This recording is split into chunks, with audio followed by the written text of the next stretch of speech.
Boa noite, minha gente querida, muito bem-vindos.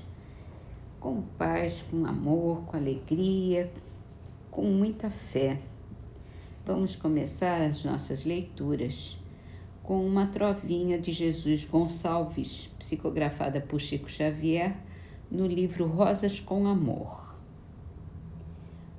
Lei bendita, uma lei que nunca erra. Reencarnação, lei bendita.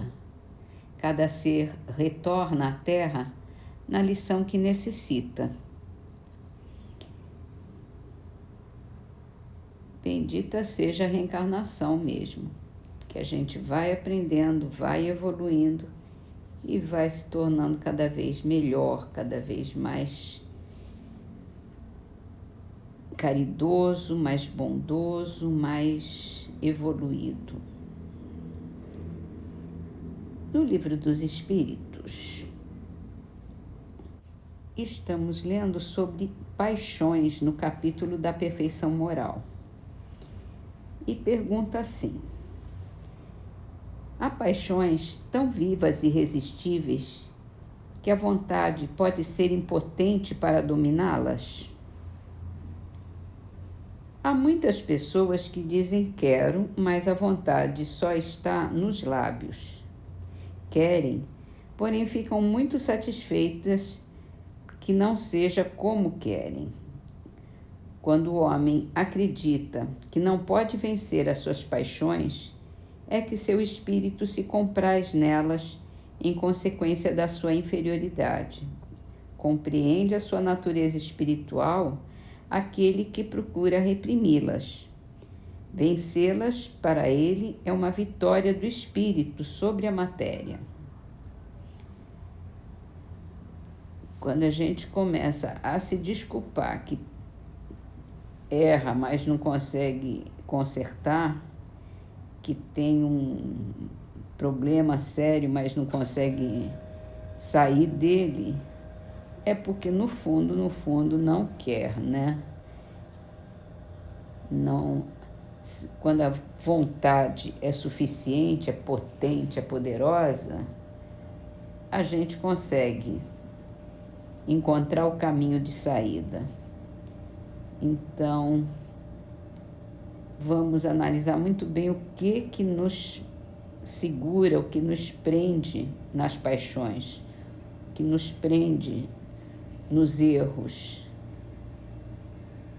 e começar a descobrir qual é o caminho de saída, o que a gente pode fazer e o que deve fazer, e também até com ajuda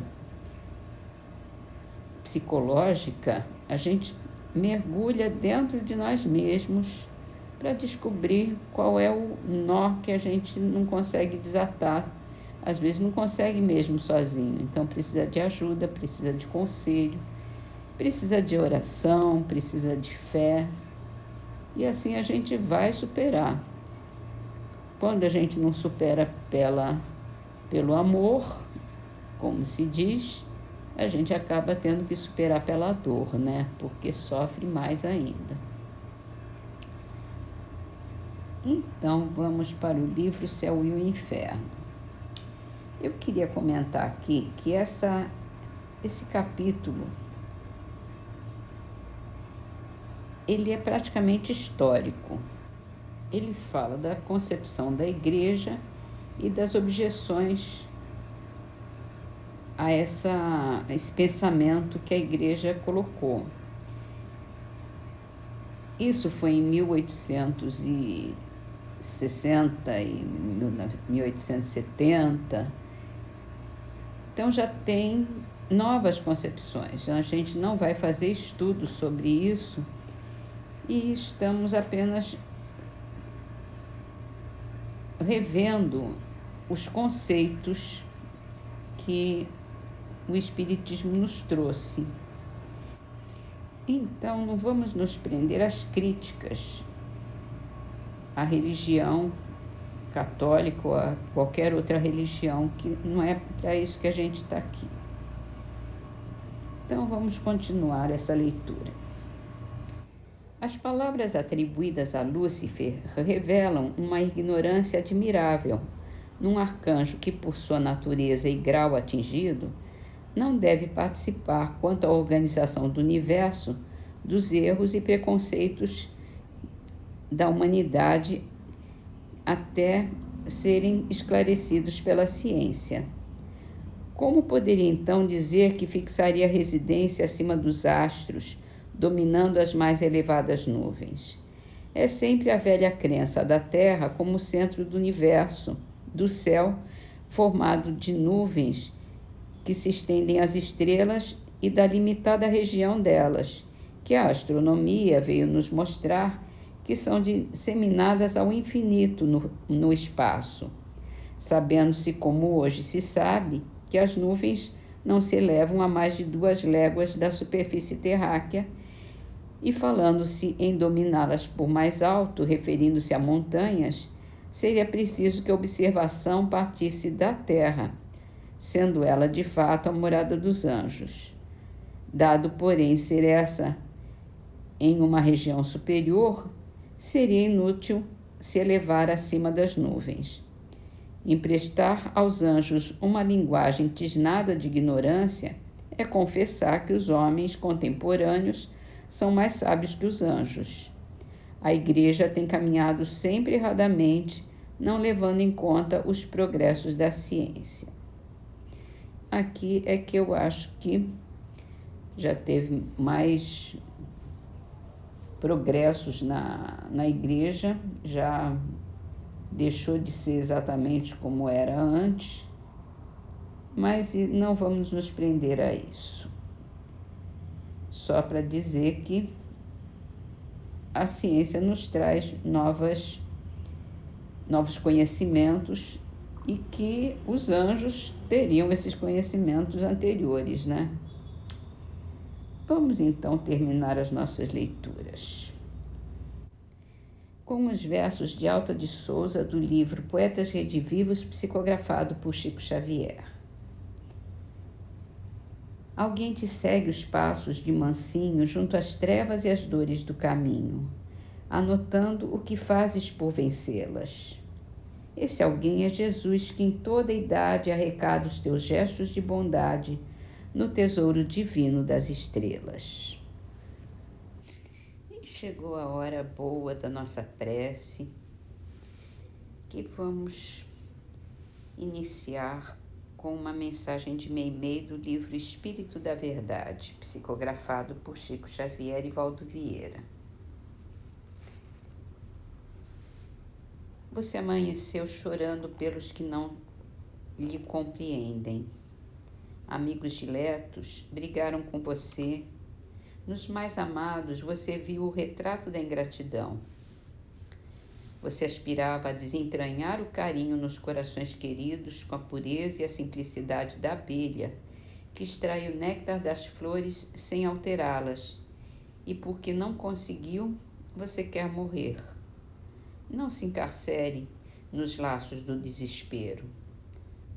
Você se diz à procura do amor, mas nem lembra daqueles para quem o seu simples olhar seria assim como o sorriso da estrela descerrado nas trevas.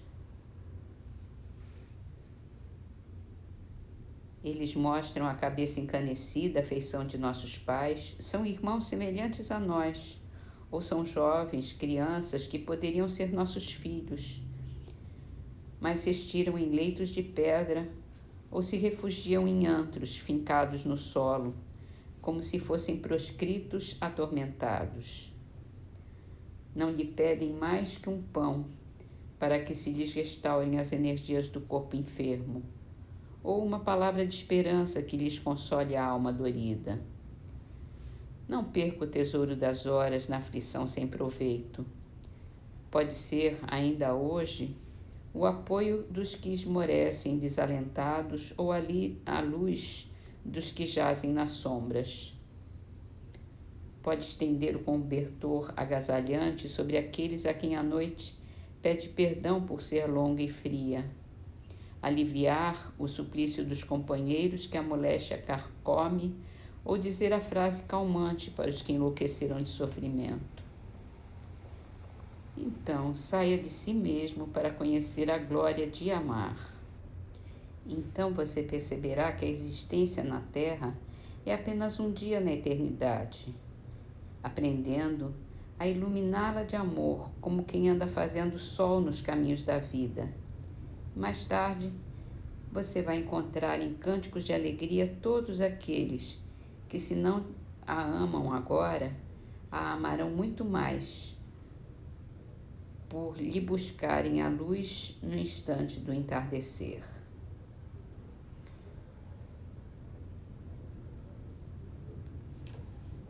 E assim, Senhor, com essas lições de caridade, de bondade, de amor,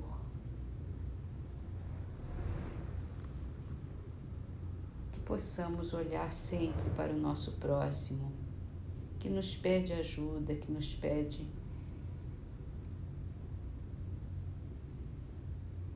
a nossa atenção, o nosso amor,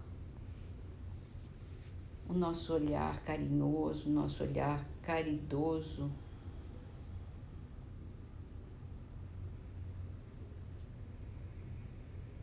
que não fazem nada a não ser agradecer a nós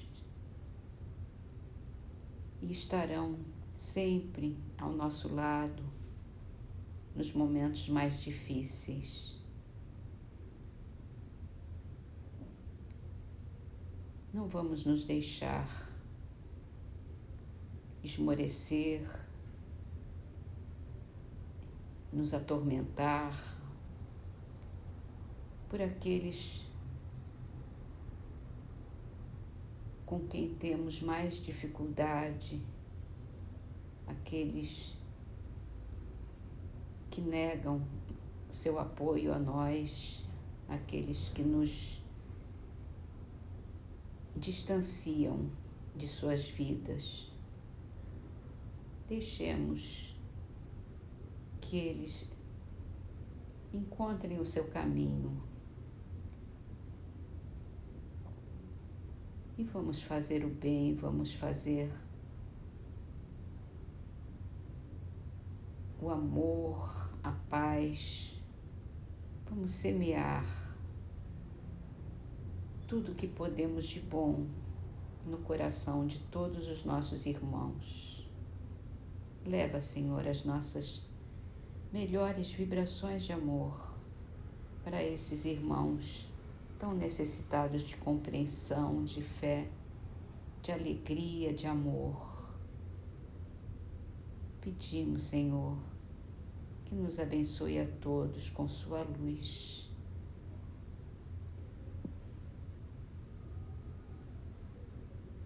E leve também para os nossos irmãos com quem temos dificuldade as nossas vibrações de amor. Abençoa-nos a todos, Senhor. Que assim seja.